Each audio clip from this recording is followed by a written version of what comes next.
Welcome to Tiny Show and Tell Us, where you write in with your favorite science story, fact, or piece of news. We read your email aloud, and then we dive deeper. I'm Sam Jones, the exec producer of Tiny Matters, and today I'm here with science communicator and video producer Alex Danis. Thank you for having me back. These are super fun. I love diving into some show and tells from listeners. Before we get into things, a reminder that Tiny Matters is always looking for you to write in because that's what makes future episodes possible. You can email tinymatters@acs.org or click the Google form link we put in the episode description.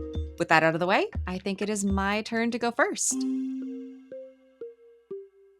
So we have an email from listener Ning who says, the Tiny Matters episode about how to encounter mountain sickness is super interesting as I am training and preparing for my trip to climb Mount Kilimanjaro in September. So congratulations on that training, Yeah, Ning. I was going to say, first off, amazing. Whoa. Yeah, that is a bigger mountain than I think I will likely ever climb in my life. So I also have a sort of personal investment in this at much smaller altitudes than Mount Kilimanjaro because I do like backpacking and hiking and have gone up into the Sierras and have felt acute mountain sickness. So acute mountain sickness is also referred to as altitude sickness or altitude illness. It's uncommon under 2,500 meters, but around 75% of travelers are affected at 3,000 meters. So the idea is that as you travel higher in altitude, the air pressure decreases. And so the air itself, which is composed of things like oxygen and nitrogen and carbon dioxide, expands. So this means that for every breath you're taking in, there is less oxygen available to you. This means that our lungs have to work harder to get enough oxygen into our blood, so you might feel much more out of breath. Our tissues start to experience hypoxia, which is decreased oxygen, which can lead to signs of altitude sickness. So this is what you'd actually feel at those higher altitudes. This is things like a rapid heart rate, headache, dizziness, and uncoordinated movement. Now, the thing that I think is really fascinating about this is sort of how your body detects this, because your body is actually really bad at detecting low oxygen levels. What it detects instead is high CO2 levels. Because you always think like, oh my gosh, I need more air, I need more oxygen. And you don't actually think about what your body is really detecting. Yeah. Like, what is the alarm system saying? Yeah, the alarm system is too much CO2. Wow. So what happens is that you go up to these higher altitudes. There's less oxygen in the air. And so your body does at first respond by increasing your respiration. So it says, okay, our CO2 is a little high. We're going to increase our respiration and get more oxygen in. So what that does is it decreases the CO2 in your blood. So then your body thinks, oh, okay, we're fine. And we don't have to keep this high breathing. So then your body reduces respiration again, but that's bad because there isn't enough oxygen around. And that's why you get sick, because it's not able to detect that there's not enough oxygen. It's just detecting, we had too much CO2. Oh, well, we fixed that problem. So now we're good now. That feels like a really dumb evolutionary trait. Yes, it does. So there are medications out there, things like acetazolamide, dexamethasone, or nifedipine, which can help treat altitude sickness and delay some of the more severe symptoms. And I know that one of the ways that acetazolamide, which also goes by the brand name Diamox, the way it does this is that it modulates the acidity of your blood, which is one of the ways that your blood reacts to having those high CO2 levels. So yeah, it was actually a glaucoma medication, so it's a big diuretic, but it also interferes with an enzyme in your kidneys that manages the acidity of your blood. So there's like this whole big cascade of things. So you can use some of these medications to try and treat it. But the thing we mostly tell people to do is to stop and rest when you get to higher altitudes. So if you've been to a higher altitude, even if you're not hiking, if you go to Denver, if you go to Jackson, Wyoming or something, you'll notice that you get out of breath just walking up the stairs. Yeah. You don't need to be doing heavy physical exertion to feel these effects. So one of the things is just let your body adapt. If you're going to be going on a big camping trip or hiking trip, get to this altitude a couple days beforehand, let your body adapt and sort of sort all this out at a molecular level, and then go do the higher activity things you want to do. Sometimes people use oxygen supplementation. So again, when you're hiking or camping at these high altitudes, if you go into an outdoor store, you'll see little cans of oxygen. So you can take oxygen with you, an oxygen supplement, and that can help alleviate some of these symptoms and help you keep going and keep exerting at those higher altitudes. If it gets really bad, you can also go into hyperbaric oxygen therapy. So, this can additionally relieve symptoms by increasing the amount of oxygen in the body. But again, typically you're okay Right. if you go and you rest. But some people with certain underlying conditions are at a higher risk for altitude sickness. So, if you have something like anemia, where you don't have enough red blood cells or hemoglobin to carry oxygen to your body's tissues, you could be at higher risk. Another big one is chronic obstructive pulmonary disease, which you might have heard of referred to as just COPD. And so, this is a lung disease where the lungs and parts of the airways are damaged, which again already means that someone is getting less oxygen into their lungs and the rest of their body. So, typically, you will be all right if you take care of yourself, you rest, you get enough liquids. But if you have some of these underlying conditions, it is something you should be totally aware of, that going up to these higher altitudes can affect how your body feels. And usually you just feel a little crummy while you're doing it, Yeah. but it can be more severe. It can lead to longer sickness and something that's harder to recover from. So if you start feeling bad, take a break, take a rest, and just listen to your body. I think that's the biggest thing at these levels, is listen to your body. So, Ning, I hope that as you are climbing Mount Kilimanjaro, as you did this in September, you listened to your body, you took it easy, and you had a great time. And Yeah. thank you so much for asking about this, because I think the way this all works is just fascinating. Yeah. My mind is still a little bit blown by the fact that our bodies are not detecting low O2, but Right. instead high CO2. Right. Like, that Yeah. feels like an evolutionary mess up. Yeah, that's an evolutionary oopsies. Yes. But That's a big oopsies. yes.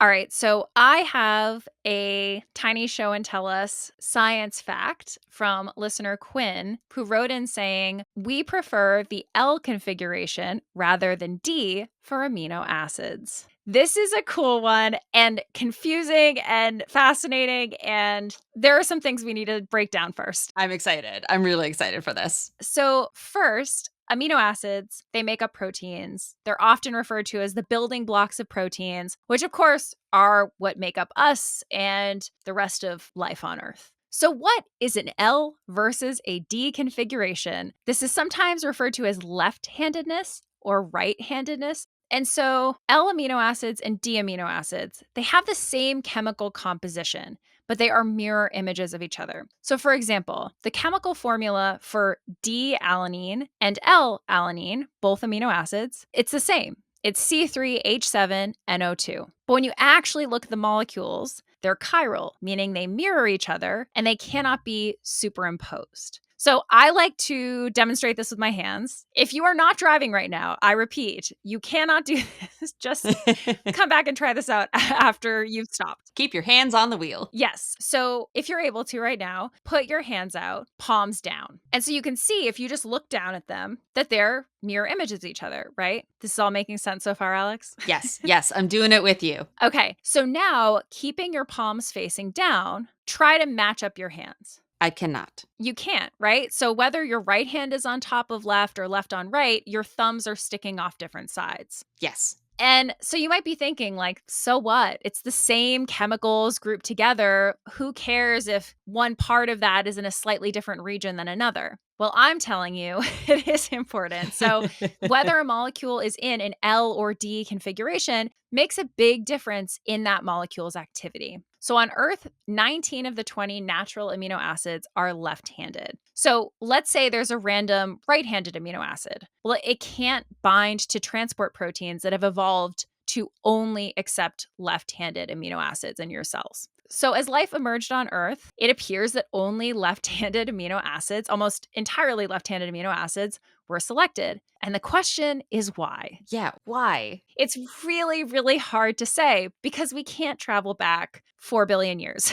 Yeah. But some research groups are trying to find evidence of why in meteorites, space debris that can be that old that makes its way to Earth. So many meteorites have been found to contain amino acids. And a lot of times we're seeing both left and right-handed versions of the amino acids in equal amounts, except there's often one type of amino acid in excess, and it seems it's always left-handed. That's super weird. So There's a hypothesis that meteorites may have seeded early Earth with amino acids that were mostly left-handed. Okay. There's also a hypothesis that because polarized light apparently can mess with the right-handed version of many amino acids by small but noticeable amounts, there would be more left-handed molecules around. Okay. But that doesn't quite explain the huge difference in the amount of L versus D amino acids in nature. Yeah. So still, there's just all these questions. Interestingly, and maybe you'd heard, and by you, I mean listener, I know Alex has heard this before because Alex is a DNA person. So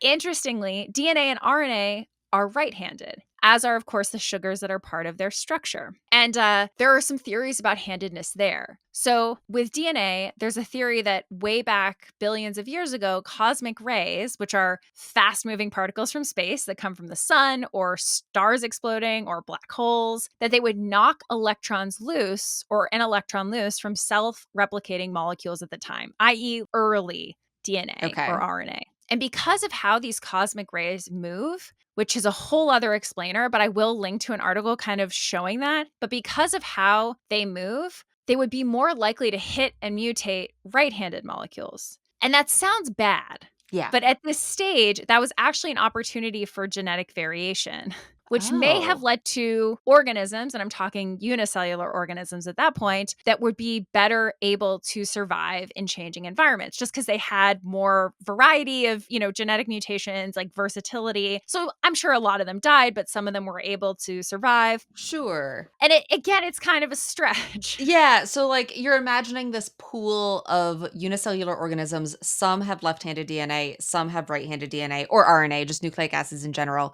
And the right-handed ones are getting mutated more by these cosmic rays, which makes them more able to evolve to their environment and just like outcompete essentially. Yeah. I think the idea is like it allows for random mutations to spring up, and some of them just happen to be advantageous, right? Like you have these random mutations, these things just happen, and when they work well, they stick around. Yeah. And now everything has right-handed DNA and RNA. And yet at the same time, our amino acids are left-handed. So it's just like why? There's still this huge question. I don't know if we'll ever be able to answer why there was this selectivity, but it's really interesting. The speculation is really interesting. Yeah. I know there's also, because we can't go back those 4 billion years, there are so many different theories. I think you outlined a bunch of the big ones, but there's also some that talk about the fact that maybe the magnetism of early Earth impacted the left or right-handedness. Yeah. Yeah, and those cosmic rays. Like there's all these physics things that seem to have maybe had an effect on chemistry, which then had an effect on biology, which I also think is so cool. But yeah, we can't, unfortunately, go back 4 billion years. I do have a lingering question that I feel like our listeners might also have, that we're talking about left versus right-handed, but they're called L and D. I know. D configuration stands for dextrorotatory, which means right side. Oh my gosh. They're just trying to make it confusing, honestly. I know. Oh, well, I think it's more confusing because it says the L is from the Latin word laevus. So laevus and dexter, which are left and right. But like the L being L in both languages just leads to confusion about why it's D versus R. So Thank you for the reminder. So all of this is confusing and fascinating. We don't have any answers as to why. Why are DNA and RNA right-handed? Why are amino acids left-handed? But there's also really cool stories, like really cool, fascinating stories about chirality with drugs and a lot of other things. And maybe that's a future episode because there are some very key events that show that chirality is super duper important. No, you cannot just swap out one form of a molecule for another. It can actually have like really serious, potentially deadly consequences. So, hey, if you want to hear more about that, write in tinymatters@acs.org and maybe we'll do an episode. Let us know. Yes, exactly. Thank you so much, Quinn. That was a cool one. Thank you all for tuning in to Tiny Show and Tell Us, a bonus episode from Tiny Matters, a production of the American Chemical Society. To be featured in a future episode, send us an email with your Tiny Show and Tell at tinymatters@acs.org or click the Google form link in this episode's description. We'll see you next time.